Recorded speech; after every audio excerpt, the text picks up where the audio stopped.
Live from our 7 Tasmania studios, your nightly news with Kim Miller begins now. Good evening, everyone. A man has been killed by his pet dog in a savage attack near Kingston. He and another woman were set on at the Allens Rivulet property last night. A tragic night for a Tasmanian family south of Hobart who are now in mourning. This is a family that had a loved pet and unfortunately that animal has turned on them. In the nearly decade that I've been with Kingborough Council, this is the most tragic incident that certainly occurred. Emergency services rushing to an Allens Rivulet property just before 11 o'clock last night after being alerted by neighbours. On arrival, they discovered a dog had attacked a 66-year-old man and 64-year-old woman. The man died at the scene due to leg injuries. Unfortunately, this is a very difficult time for the family. From a police perspective, we're just very grateful that no one else was injured. The dog was eventually put down. While its breed is unknown, early indications suggest it wasn't known to council. We are investigating that at the moment, but initial information would appear that it was not registered. We encourage all responsible dog owners to register their animals. The woman, meanwhile, is in a stable condition at the Royal Hobart Hospital. Police and council have ruled out links to dogfighting. Investigations are ongoing into how this sad incident occurred. What happened preceding the injury will be investigated by police in the coming months. John Hunt, 7 Tasmania News. Well, the state government is confident it will still be in power after this week of Parliament. Labor has confirmed it will launch a motion of no confidence in the government, but it will first allow the House of Assembly to pass legislation which will fund recommendations from the recent Commission of Inquiry. The opposition leader says the time is right to test if the government has the numbers in Parliament. The Premier may last through this week, but that's just our assumption, and that's why we need to test the numbers. Do you hope that you'll still be in government come Thursday? Absolutely, and it's important that our government is there to deliver for all Tasmanians. The government is also expected to start the Project of State Significance process for the Macquarie Point Stadium. Labor, meanwhile, will push for an inquiry into the health of the state's maternity services. The federal government has backed Hobart to remain the home of Antarctic science after Andrew Wilkie aired concerns about the future of the division's presence in Tasmania during question time. He cited the continuing issues regarding refuelling the Noyina, the plans for an Antarctic hub at Macquarie Point and a blowout in the division's budget. When will the government get serious about protecting the frozen continent and honouring our international treaty obligations? We're fixing up the mess that those opposite left us, but we are absolutely determined to make sure that world-class science stays in Hobart. The question comes 2 weeks after a Senate inquiry investigating the division held hearings in Hobart. Tasmanian AFL Stadium supporters are rallying off the back of the release of a Macquarie Point master plan, saying the precinct will become a tourist attraction in itself. After providing stickers to 620 businesses, the Yes Committee claims 93% of them are in favour of the stadium, but admits support is lower among the broader population. One of the reasons why we've got a few people who are negative about a stadium is because they don't fully appreciate and understand the benefits that a football team and a big stadium in Tasmania will bring. They're building on the plan, calling for light rail to run from Glenorchy. How seasonal workers are being treated in Tasmania has made its way to the Parliament of Papua New Guinea. A video shown to 7 Tasmania Nightly News shows a local boss allegedly verbally abusing a worker, a claim the Labor outsourcing firm denies. Talia Jordan has more. In a foreign land and feeling mistreated. This fruit picker, here as part of a federal government scheme, claims his employment company abused him. And she used to say, she swear to me and useless, and that is really not good. Yeah, I am feel down because why is using words to describe me, such words, and then I am feel down because I am staying in foreign land. As part of the phone call, Elijah questioned why he didn't receive his full pay. $460, that was on my pay slip, but She taken out deduction from my 400 net fee, and then they pay me only $260. In a statement, Link's Employment's Managing Director, Kim Leighton, strongly refutes underpaying workers or taking pay from them. We do not mistreat our workers in any way, adding that an audit this year found nothing in relation to underpaying workers. The allegations are ridiculous and unfounded. All employees should be treated with dignity and respect. The situation causing tension in Elijah's home province. Family is expecting money from me, but I have explained the real situation, but they don't understand because I am stay away from the country, and they don't believe me. He says it's not an isolated issue, their governor raising concerns in Papua New Guinea's parliament after a visit to the workers in Tasmania. I was informed by my seasonal workers in Tasmania in March that they were having problems with the agency. Accommodation provider turned advocate Jim Carroll has been providing food and accommodation to a handful of workers since they left the program 3 months ago. He says the federal government has failed. They are responsible for compliance checks, so I don't believe that those compliance checks have been conducted as they should. The Department of Employment and Workplace Relations says all complaints raised by workers and their advocates were and continue to be investigated thoroughly. Links left the scheme in June ahead of government changes it said were unfair to employers. More than 200 workers in 2 states were impacted by the decision to leave the program. In a 9-page statement to 7 Tasmanian News, Ms Leighton was critical of the program, saying the very core of the program has moved away from assisting Australian farmers by introducing unworkable conditions. I would hope that there is a little bit of action above the department because when all the investigation is done, it will look bad on the government as a whole. Talia Jordan, 7 Tasmanian News.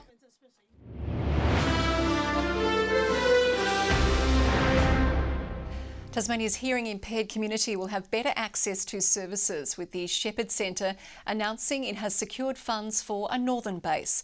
The centre hoping to bolster support for families in need. An energetic little boy who has already overcome more than many. Bruce has had a pretty interesting story. I think he was born premature, and that was a hard time for us as a family. But to get that news that he had hearing loss, it was a challenging time, I think, for us. It was in the hospital they knew something wasn't right. They do that little check just before you leave the hospital, and he failed the test there, so we knew something wasn't right. Bruce and his family have since spent hours travelling up and down the Midland Highway for treatment at the Shepherd Centre. And we've also heard stories of parents who've had to take annual leave days from their employment just so that they can be involved in those appointments. But that could soon come to an end after a state and federal government funding commitment. The Shepherd Centre services will be providing hearing and audiology services, speech pathology services here in the north. The announcement taking pressure off families. We have a growing number from the north. We know that 1 in 300 children have hearing loss by the time they enter school. At the moment, that distance has been a real barrier for families to engage with the Shepherd Centres. What we're able to do if we are here in the north is to have a face-to-face service and really support and grow those families. Work will now begin to find a suitable location for the Vital Centre. Talia Jordan, 7 Tasmanian News. The Devils AFL inclusion sign has returned from a triumphant trip to Queensland, keen to show off their silverware. After taking the tournament by storm, they're hoping next year's instalment can be played in front of a home crowd. They say winners are grinners, and silverware in hand, there's no taking the shine off this win. The AFL inclusion side returning home to Milestone Arena undisputed champions. I've probably watched the replay like 10 times in the last couple of days, and still hasn't really sunk in yet.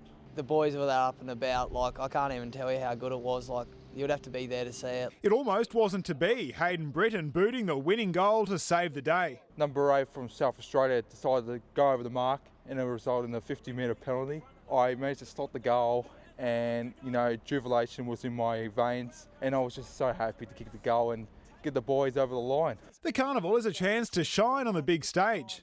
Not gonna lie, I probably never pitched myself representing the state, but having the chance to do it every year in this carnival, it means well to me. The Devils, hoping a commanding victory, will convince organisers to bring it south next year. It'd be nice to defend the title in our home state. But having only dropped a single game the whole tournament, the Devils will have targets on their backs. Not that that's shaking their confidence. Yeah, put the hand in the cookie jar again next year. I hope so. So, you know, bring them back. The Royal Hobart Hospital is marking a major milestone, delivering life-saving cardiac care to hundreds of Tasmanians. The celebrations come as heart health is back in the spotlight, hoping to equip more locals with critical CPR skills. Looking into the heart of the issue. I was extremely grateful for the intervention. It's not a disease that it's anyone's fault. It's a life-saving procedure Tasmanians were forced to travel interstate for just 3 years ago. But now patients like John McCoy can undergo a transcatheter aortic valve implantation a little closer to home. A great peace of mind to know it can be done locally, because one of the great things, or one of the worst things about having a heart condition, which I've had for 30 years, is the anxiety when symptoms develop and nothing can be done. The Royal Hobart Hospital's cardiology team quickly notching up an impressive milestone, delivering 300 TAVIs since 2020. It keeps them out of hospital, it prevents heart failure admissions, and we know that treatment improves mortality and also improves, perhaps more importantly, quality of life. It's nation leading, amongst the fastest in Australia, very efficient. It's getting people back to good health faster. A team joining a community call to know the science, look out for any changes and to not delay seeking medical help. What we want to emphasise is patients need to listen to their body, talk to their GPs. The symptoms may be something, they may be nothing. If they're nothing, it doesn't matter. If there's something, it's very important and your life can be saved. The reminder coinciding with Restart a Heart Day, where Bunnings stores are swapping a sausage for a life-changing CPR lesson. Just to create the awareness around the criticality of early intervention when it comes to cardiac arrest. Teaching skills to more Tasmanians so they're ready to help in a moment's notice. It's very likely that you'll be performing CPR on someone you know or even a family member rather than a member of the public. Victoria Eastoe, 7 Tasmania News.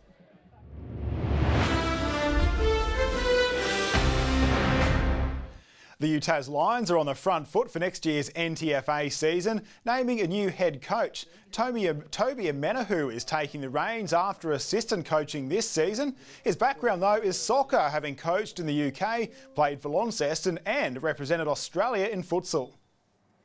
I felt that I've done as far as I could possibly go, and as I was getting older, you know, I was quite content with leaving soccer and starting up my footy career. He knows a lot about sport and how you get yourselves ready to play, so fitness and everything else, which is great.